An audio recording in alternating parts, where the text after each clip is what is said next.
यानंतर आपल्या समोर या कार्यक्रमासाठी दुसरे अतिथी प्रमुख वक्ते ऍडव्होकेट श्री सुजितजी देशपांडे यांना मी विनंती करतो की त्यांनी आपलं मार्गदर्शन आम्हाला करावं.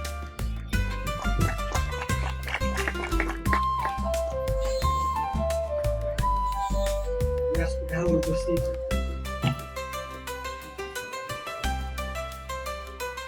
हरिभक्त परायण श्री गुप्ते महाराज, आजच्या कार्यक्रमाचे अध्यक्ष श्री बालाजी बोरुडे, या विराट हिंदू संमेलनासाठी काशी विश्वेश्वर मंदिराच्या प्रांगणात उपस्थित असलेले हिंदू माता भगिनी, मित्रांनो आणि बंधू,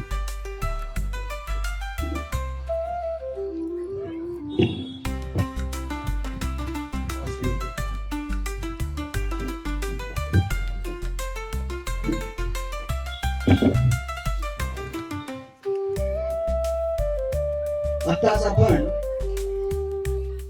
महाराजांच्या ओजस्वी आणि उगवत्या वाणीतून हिंदू धर्माचं स्फुरण, हिंदू धर्माचं तेज जे संतांनी मांडलं, तेच तेज अतिशय योग्य शब्दामध्ये आपल्यासमोर त्यांनी सांगितलं. या संमेलनासाठी आपण उपस्थित आहोत.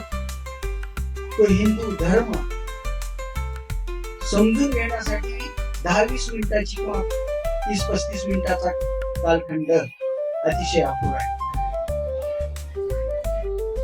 महिने या धर्माच्या महानतेविषयी जर आपण चर्चा केली तरीही याची महानता संपणार नाही. असा हा आपला सनातन वैदिक धर्म आहे. याची स्थापना कोणी केलेली नाही आहे. आपण असं म्हणतो किंवा आपला धर्म असं मानतो की 84 लक्ष योनी मधून ती पार करून मनुष्य जन्म आपणाला मिळतो.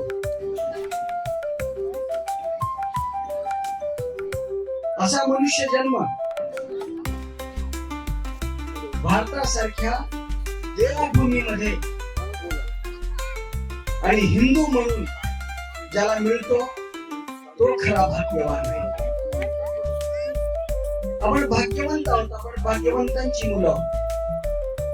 आपण श्रीमंतांची मुलं आहोत, कारण आपली संस्कृती, आपला धर्म अतिशय श्रीमंत आहे. आपल्याला विचाराचं दारिद्र्य नाही आहे. आपण सनातन वैदिक धर्माचे पाईक आहोत. सनातन या शब्दाची व्याप्ती इतकी मोठी आहे की जो अत्यंत पुरातन आहे आणि जो नित्य नूतन आहे असा तो सनातन आहे. आम्ही पुरातन काळापासून नित्य नूतन गोष्टी अवलंबत आलो इथपर्यंत. आणि ज्या ज्या वेळी जे जे करणं आवश्यक आहे धर्मरक्षणात, त्या त्या गोष्टी आपण करत आलो. म्हणून आपल्याकडे दशावतार आहे. जेव्हा जेव्हा धर्माला ग्लानी आली तेव्हा तेव्हा भगवंताने या भारत भूमीमध्ये अवतार घेतला. आज हे जनता जनार्दन आहे. हे परमेश्वराचं रूप आहे. पुरुष सूक्तामध्ये याचं वर्णन केलंय. सहस्र शिक्षे सहस्र भाऊ. हे वर्णनच मुळामध्ये हे समाज वर्णन आहे. या समाजामध्ये असणाऱ्या प्रत्येक नारायणाला जागृत करण्याकरिता हे आज आपलं हिंदूंचं संमेलन आपण इथे आयोजित केलं. आपल्या धर्माची जी चतुसूत्री आहे ती धर्म, अर्थ, काम आणि मोक्ष या 4 गोष्टीवर अवलंबून आहे. पहिल्यांदा धर्म येतो, नंतर मग अर्थ येतो, मग काम येतो आणि मग मोक्ष येतो. परंतु आजच्या जीवनशैलीमध्ये आपण धर्म बाजूला ठेवला आणि अर्थ याच्या पाठीमागे लागलो आपण. आधी अर्थ म्हणतो, मग काम, मग जमलं तर धर्म, अशी आपली परिस्थिती होऊन बसली.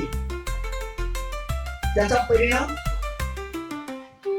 परिणाम असा झाला की आता पण ऐकत होतो हनुमान चालीसा. असा हनुमान चालीसा 70 वर्षापूर्वी, 75 वर्षापूर्वी भारताच्या ज्या भागामध्ये म्हटला जात होता, तो भाग, त्या ठिकाणी हनुमान चालीसा म्हणणारा माणूसही शिल्लक राहिला नाही, असा पाकिस्तान होत आहे. जिथं धर्माला ग्लानी येते त्या ठिकाणी धर्मच सोडा, परंतु अस्तित्वही त्या संस्कृतीचं राहत नाही. याचं प्रत्यक्ष उदाहरण आपल्या डाव्या हाताला असलेल्या पाकिस्तान आणि उजव्या हाताला असलेल्या बांगलादेशामध्ये आपल्याला पाहायला मिळतं. नरसिंहांनी जिथं अवतार घेतला ते मूल स्थान आज मुलतान नावाने आहे. तिथं विष्णूच्या नावाने पूजा करणारा एक व्यक्ती सापडत नाही. तिथले मंदिर भग्न झाली आहेत, त्याला वाली कोणी राहिलेला नाही. त्याचं मुख्य कारण आहे आपल्यामधली निष्क्रियता. आपण हिंदू आहोत, आपल्याला हिंदूचा अभिमान आहे, पण तो अभिमान का बाळगावा त्याबाबतचं थोडं आत्मपरीक्षण आपण करण्याची आवश्यकता आहे. आपण हिंदू म्हणून जगत असताना आपली जी बलस्थान आहे ती विसरून गेलो. मूलतः आपली कुटुंब व्यवस्था ही आपल्या संस्कृतीनं, आपल्या धर्माने मजबूत करून ठेवली आहे.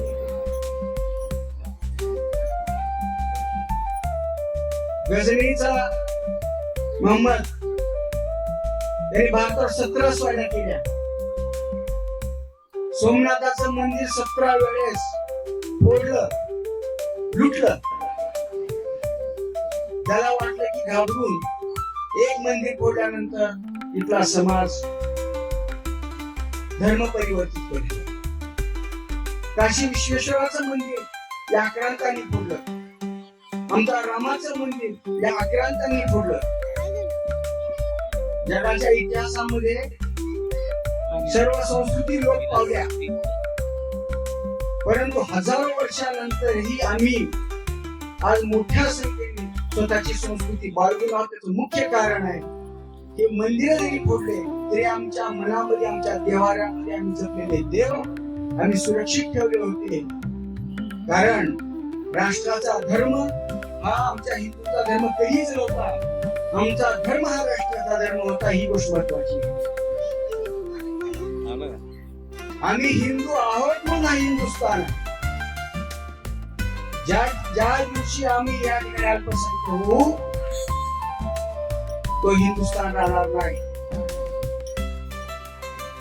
त्यामुळं आपली ही जबाबदारी आहे की आपण हिंदू म्हणून राहणं ही आपली जबाबदारी. बाहेरचा कुणी येऊन सांगणार नाही की तुम्ही हिंदू म्हणून जगा. पण हिंदू जर सुरक्षित राहायचं असेल तर कुटुंब सुरक्षित राहण्याची आवश्यकता आहे. कुटुंबातली माता भगिनी ती धर्माचं कसोशीनं पालन करत नाही. या वैकल्यामधून तिने धर्म टिकवला आणि पुरुषांनी त्या माता भगिनीचं रक्षण केलं, पर्यायाने त्या धर्माचं रक्षण केलं.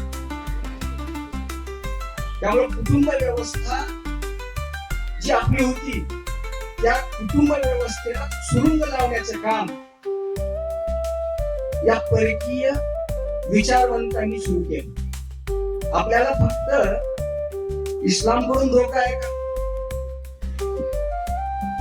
आपल्याला फक्त इस्लामकडून धोका आहे असं नाहीये. आपल्याला ख्रिश्चन मशिनरीकडून पण धोका आहे. आपल्याला धर्मनिरपेक्ष स्वतःला म्हणणारे आणि धर्मी लोकांकडून धोका आहे.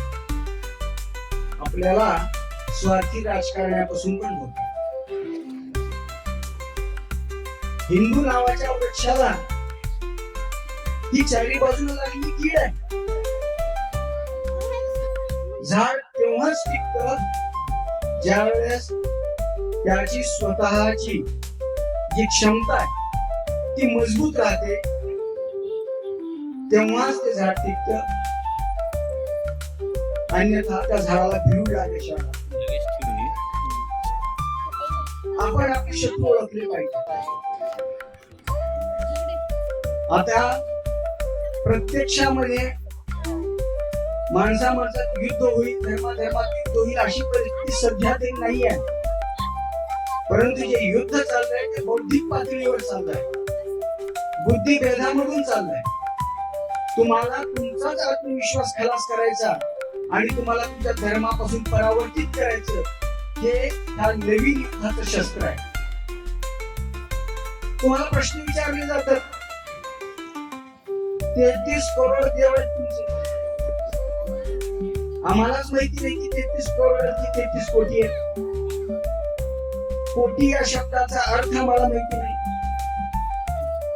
आम्हाला म्हटलं जातं की असा कसा देव आहे तुमचा, त्याचं शरीर माणसाचं आणि त्याचं मस्तक हत्तीचं आहे. आम्हाला असं म्हटलं जातं की तुम्ही दगडाच्या देवाची पूजा करता, देव काय खातो का? अशा निरनिराळ्या अनेक मार्गांनी तुमचा बुद्धिभेद केला जातो, परंतु त्याला उत्तर देण्यासाठी आमचा अभ्यास नाहीये. म्हणजे ही लढाई आपल्याला दोन प्रकारची आहे, शस्त्र आणि शास्त्र. हे दोन्ही जोपर्यंत तुमच्याकडे अस्तित्वात नाहीयेत किंवा तुमच्याकडे नाहीयेत, तोपर्यंत तुम्ही स्वतःचं अस्तित्व टिकू शकणार नाही. आपल्याला आपल्या धर्माचा पण अभ्यास पाहिजे. आम्ही हिंदू का आहोत या प्रश्नाचं उत्तर मी जर तुम्हाला सरळ विचारलं तर अनेकांना सांगता येणार नाही की आम्ही हिंदू का आहोत. आमचे पूर्वज हिंदू होते म्हणून आम्ही हिंदू आहोत. मग तुम्हाला हिंदुत्वाचा अभिमान कशासाठी? एखाद्या माणसाला स्वतःच्या कर्तृत्वाचा अभिमान असू शकतो कारण त्याने कर्तृत्व केलेलं आहे, परंतु ग्रंथ भरद्वाज ऋषींचा विमानिका शास्त्र नावाचा ग्रंथ आहे. त्यामध्ये 7 सुपरसॉनिक विमानांची कृती लिहून ठेवली की विमानं कशी करावी. आपल्याला माहिती आहे आता जे सोलार सिस्टीम चालू झाली आहे ती पराशरांनी पहिल्यांदा शोधून काढली, याचा आपल्याला ज्ञान आहे का? असे अनेक विषय. आता हे जे चिकित्सा शास्त्र आहे, जे आपण ऑपरेशन करतो, पहिलं ऑपरेशन कोणी केलं? आपल्याला वाटतं हे परदेशी शास्त्र आहे, डॉक्टर्स ऑपरेशन करतात, पण हे ऑपरेशनचं शास्त्र पहिल्यांदा आपल्याला सुश्रुतांनी दिलं. आपण जगांना सगळं दिलं, आपण शून्य दिला. आपण खगोलशास्त्र दिलं, जगाला माहित होतं तोपर्यंत आम्ही आमच्या नवग्रह मंदिराच्या स्थापना केल्या. म्हणजे आम्हाला माहित होतं की आम्हाला इथे 9 ग्रह आहेत.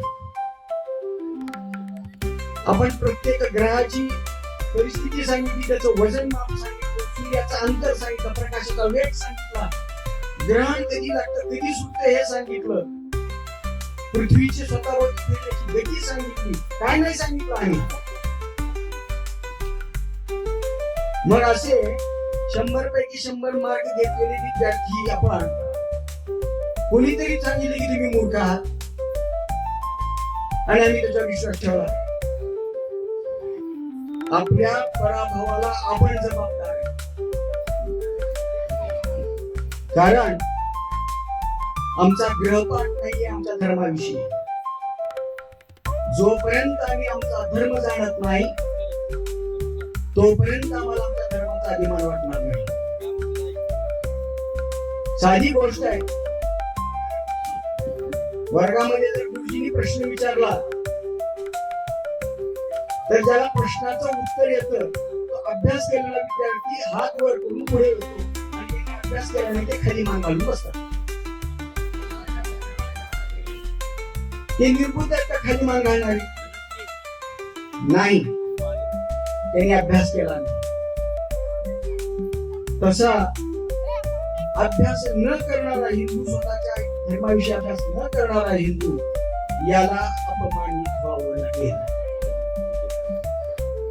मला काही प्रश्न विचारला, धर्मानं आम्हाला काय दिलं? आम्ही दारिद्र्यात आहोत, आम्हाला झोपडपट्टीत राहावं लागतं. मग हे ख्रिश्चन मिशनरी देतात, पैसे देतात, मग आम्ही धर्म बदलतो. काय चूक आहे? मी त्याला एक प्रश्न विचारला, अरे धर्म ही समृद्धी देण्याचा मार्ग आहे का? आमचा धर्म हा कर्मावर उभारलेला आहे. असं जर राहिलं असतं तर ज्यांनी इस्लाम स्वीकारला ते जागोजागी पंचकांड्याची दुकाने टाकली नसती त्यांनी. ख्रिश्चन देशांमध्ये भिकारी नाहीत का? सर्व दूर आहेत. जी आर्थिक क्षमता आहे ती कर्माशी निगडीत आहे, धर्माशी नाही आहे. त्यामुळं आपण आपले जे गरीब बांधव आहेत, दुबळे आहेत, त्यांना समजून सांगण्याची गरज आहे. आणि जर ते चुकून दुसऱ्या धर्मात जर गेले असतील त्यांची घर वापसी करण्याची पण आपली आवश्यकता आहे.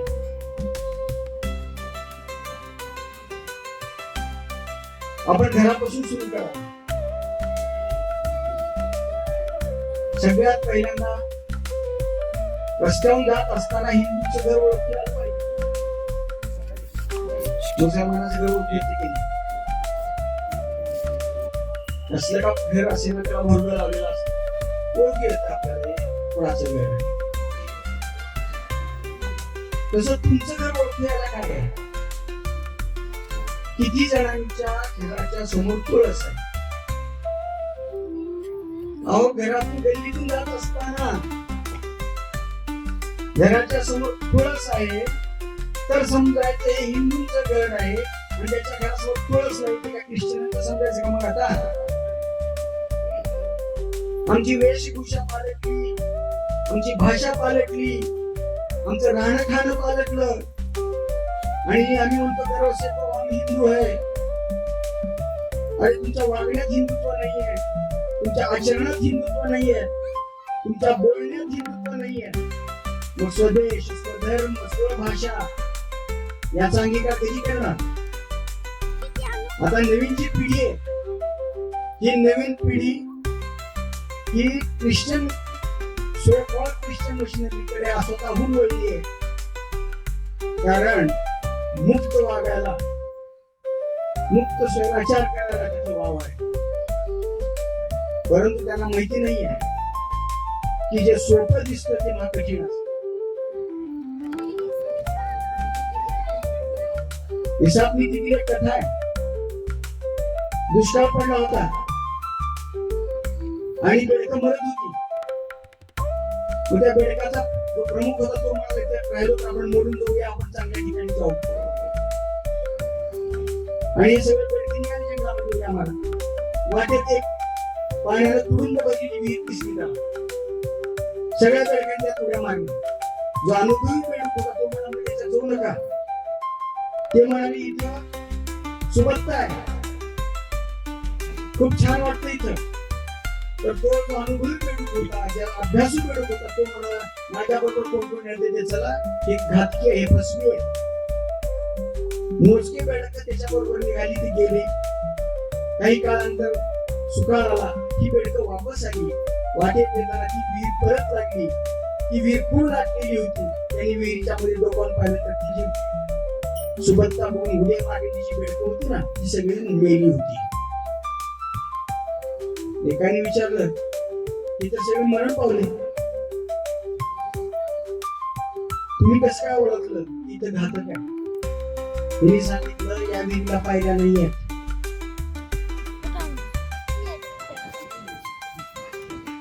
तशीच बाब आमच्या लोकांनी जो इस्लाम धर्म स्वीकारला त्यांची नाही. अशा विहिरी पुढ्या मागे तिला पायऱ्या नाही. परतीचे मार्ग इतर धर्मामध्ये बंद केले जातात. आम्ही हिंदू आहोत, आम्हाला स्वातंत्र्य आहे आमचे विचार मांडण्याचे. हा एकमेव धर्म आहे जो स्वतःच्या देवावरही टीका करतो, स्वतःच्या धर्मावरही टीका करतो, नवीन विचार मांडतो, नवीन संप्रदाय निर्माण करतो, नवीन आदर्श निर्माण करतो, हा एकमेव स्वातंत्र्य पूर्ण असा हा धर्म आहे. म्हणून मला या धर्माचा अभिमान नाही तर सरपंचीचा आहे. तुमच्या धर्मात सरपंचीचा नाही आहे. आपल्याला आपल्या स्वातंत्र्याची किंमत माहिती नाहीये. एक दिवसासाठी दुःख घालून बघा म्हणजे कळेल की पारतंत्र्य काय असतं. आम्ही स्वतंत्र आहोत, तर त्या स्वातंत्र्याचा उपयोग चांगल्या गोष्टीसाठी आपण करूया. आपण आपल्या आपसामध्ये समरसता आणूया. प्रत्येक हिंदू हा बंधू आहे. कोणी उच्च नाही, कोणी नीच नाहीये.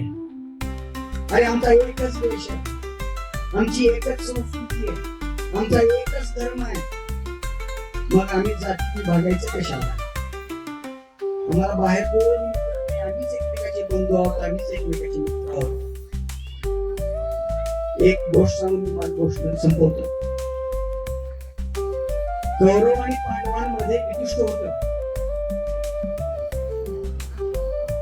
एक कळ लावणारा धर्मवीर धर्म राजाकडे आला, युधिष्ठिराकडे, आणि तो म्हणाला, अरे कौरव 100 आहेत, तुम्ही पांडव 5 आहेत.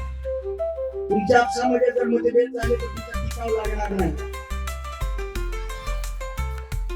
हे बुद्धिभेद करणारे असे असतात. त्याला जे उत्तर धर्माने दिलं ते उत्तर आम्हाला द्यायचं सगळ्यांना. कुणी म्हणतील तुम्ही 2% आहेत, 5% 7% कुणी 30% आहे. तुम्हाला त्यामध्ये आपसामध्ये मतभेद, जातीभेद लावतात. तसाच भेद हा युधिष्ठिराला सांगताना त्या कळल्याने म्हटला. त्यावेळेस युधिष्ठिराने त्याला उत्तर दिलं. ते उत्तर असं आहे की आम्ही 100 आणि 5 असे आहोत, पण तुझ्यासाठी आम्ही 105 आहोत. आमची टक्केवारी कुणी सांगू नका. आम्ही 100% आमच्या आपसामधला प्रश्न आहे की आम्ही आपसामध्ये काय काय घ्यायचं काय. त्यामुळं हिंदू म्हणून जगूया. आपण हिंदू म्हणून जगलो तर आपली पुढची पिढी सुरक्षित आहे. बटेंगे तो कटेंगे हे लक्षात ठेवा. आणि दुसरी गोष्ट लक्षात ठेवा, घटेंगे तो कटेंगे. त्यामुळे आपली संख्या पण कमी होता कामा नये. आपली संख्या कमी झाली तरी आपण नष्ट होणार, आणि आपण आपसामध्ये विभागलो गेलो तरी नष्ट होणार. जर आपल्याला स्वतःच अस्तित्व टिकायचं असेल तर आपण मजबूती करायला पाहिजे. एवढंच या संमेलनाचं फलित राहावं. मोबाईल मध्ये जसा घड्याळ कायम चालू असतं तसं हिंदुत्व आपल्याला यामध्ये कायम असलं पाहिजे. त्याचा विसर पडता कामा नये. एवढी गोष्ट लक्षात ठेवा. जय श्रीराम.